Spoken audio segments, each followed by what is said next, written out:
Ms. Freeland, why didn't you disclose your job offer from Ukraine to the Conflict of Ethics Commissioner within 7 days as required? Hi, nice to see you. Likewise. I disclosed it to the Ethics Commissioner immediately. Are you sure about that? Because you didn't tell the Prime Minister for 2 days. I told the Prime Minister as soon as I spoke to him, as soon as I could speak to him. Why did you keep it secret from the public, though, until the President of Ukraine tweeted it out? It wasn't finalized. Are you sure it wasn't because you guys were shipping $2.5 billion out and it would be odd to have you on both sides of the deal? That was a decision of the Prime Minister. And let me just say, I think Canada should be proud to support Ukraine. And But I don't think that's the question. You were on both sides of the deal was the question. I wasn't on both sides of the deal. I actually wasn't at that meeting with the Prime Minister. But in any event, let me be very clear. Ukraine is fighting for Canada's security and for Canada's democracy. But that doesn't, no one's disagreeing with that in our conversation. Let me finish, please. Okay, I answered your questions very clearly. Go ahead.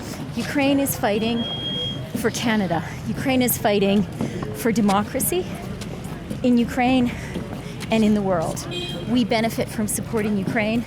I'm proud of the support that Canada has given, and I've been very, very proud. But you have to follow the law. No, hang on. You have to follow the law. Oh, I followed the law 100%. Well, I followed the law 100%. And let me just be clear. Your questions are about casting doubt on support for Ukraine. No, it's about casting doubt on your ethics. No, your questions are about casting doubt on support for Ukraine. You're trying to misdirect. You're trying to misdirect. No. I am telling... How can you be on both sides of the deal? You should be ashamed of yourselves. I'm not ashamed. I'm ashamed of your misconduct. Putin's job for him. I have behaved ethically at every moment, and I'm very proud. You were Canada's special envoy to Ukraine while you had an offer pending from Ukraine. I've answered your question. You have not. You have tried to distract and misdirect. I have not tried to distract for 1 minute. Where are you living these days? Where's your home? Clear. Are you in the UK? Are you in Ukraine? Or are you in Canada? So that is not pertinent to the question. Well, it's an interesting question. But my home is in Toronto. Thank you very much. Do you still work for the Roads Trust? I haven't started that job. Are you going to do that job as well? Yes. The job for Ukraine is voluntary and unpaid.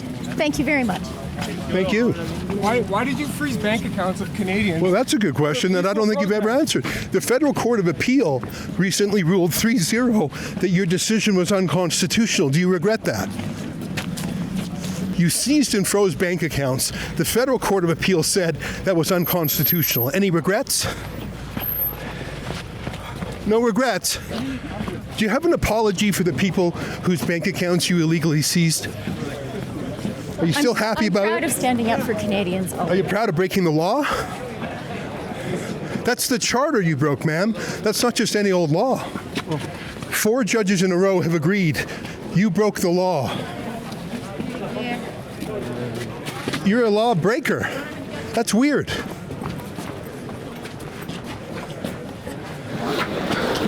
I've answered your questions. You should be really proud. You should be really proud of yourself. And I think you should be ashamed of yourself. For what? For doing Putin's work. You froze Canadians' bank accounts. You're still a lawbreaker, and you're still 4-0 judges saying you're a lawbreaker. Your legacy is a lawbreaker. Your legacy is someone who turned our banking system into a third world system, a banana republic. You have no compunction. You're fine with what you did. You don't regret it. As I said, I've spoken to you and we're finished this. But you haven't answered the fact that 4 judges say you broke the law. You don't think you need any public statement on that? I've spoken at length about the issues that I need to Not since the Court of Appeal ruled. The Court of Appeal said you're a lawbreaker. You haven't said anything since then. That this constitutes harassment by people who are doing Putin's job for him. You're a censor, aren't you? You would love to take my bank account, wouldn't you? embarrassed and ashamed of themselves. I'm not embarrassed at all. I didn't break the law like you did. You should be ashamed of yourself. I'm neither ashamed or embarrassed because I'm not a lawbreaker like you. 4 judges say you're a lawbreaker. 4 judges say you violated the Constitution. 4 judges said you illegally stole money. What are they? Are they right or wrong?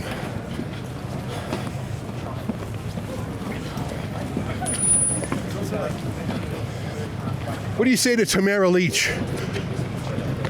What do you say to people who are wrongfully arrested because of your illegal invocation of the martial law? Don't you care about civil liberties? The Liberals used to claim they cared about civil liberties. Well, I, for one, am glad you're gone. Hopefully Canada's seen the last of you.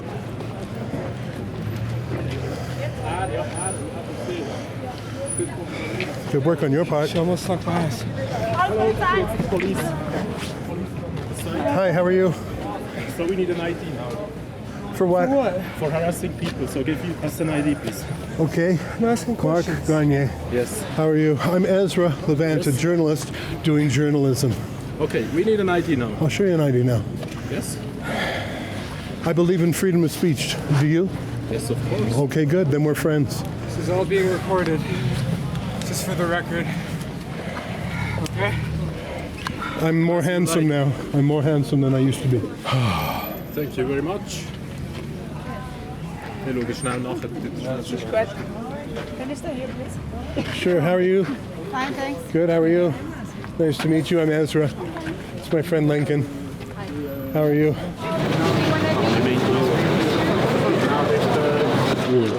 Okay, guys. Have a nice day. Just leave. If people don't want to speak with you, they don't have to. You have to understand that, okay? That's their liberty. She was talking to us for most of that time. Yes. Just so you know. She didn't look that happy. No, she was not happy at all. Okay, so have a nice day. What a happy ending. You know, I said this to another reporter who was new to Switzerland. He was worried about the roadblocks with police. I said, don't worry. They're just for security. Just show your passport. You have to. But they just say, I'm a journalist doing journalism, and they'll wave you through. And this journalist was skeptical. And look at that. Chrystia Freeland, the law-breaking bully of Canada, somehow got 4 Swiss police to pull us over. They checked her ID. I think he made a phone call or 2, and he said, hey, just take it easy. All right, I'll take it easy. A fascinating ending to a fascinating encounter with Chrystia Freeland. Boy, I'll be thinking about this one for a while, including how, if I were back in Canada, like my friend David Menzies, I surely would have been arrested. What an exciting day, and special thanks to my colleague and partner, Lincoln J., the videographer who did everything you saw but running backwards. And when I ran out of questions on the conflict of interest, he reminded me, you are talking to the woman who seized and froze hundreds of bank accounts. So Lincoln, who's filming this right now, I just want to say thanks, Lincoln. It was a true partnership there. And finally, you did not lose your cool when the cops pulled us over. This ain't your first rodeo. Anyways, folks, this is Rebel News doing our work as we love to do. And if you think this is valuable journalism, help me out. There were 4 of us who came here from around the world, and unfortunately, rents here are insane during the week of Davos. If you can help, go to wefreports.com. Where else are you going to get that kind of encounter, I ask you? Thanks for your support.